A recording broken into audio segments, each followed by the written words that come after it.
Nežinau ar dažniausiai, tačiau kiek teko girdėti, itin dažnai sukčiai pasitelkia taip vadinamą socialinę inžineriją, kuomet savo auką tiesiog apgauna pasitelkę psichologinį spaudimą, netikėtumo efektą arba žmogaus technologinį neišprusimą. Taip veikia pavyzdžiui telefoniniai sukčiai, prisistatantis kokiu nors kompanijų, valstybės įstaigų ar banko atstovais ir kažkokiu pretekstu reikalaujantis iš jūsų kokiu nors prisijungimo kodų, asmeninių duomenų ar tiesiog pinigų pervedimą. Jei neprarandi šalto proto ir žinai įstatymus, atpažinti tokius sukčius nėra sunku.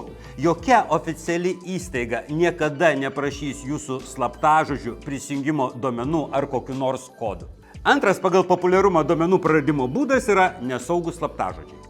Ir didžiausias pavojus čia grėsia net ne tiems, kurių slaptažodžiai labai paprasti, o tiems, kurie tą patį slaptažodį naudoja daugybėje įvairių svetainių. Tokiu atveju, jei sukčiai įsilauš vieną iš jų ir gaus prieigą prie jūsų elektroninio pašto bei slaptažodžio, jie būtinai išmėgins šią kombinaciją visose populiariausiose paslaugose.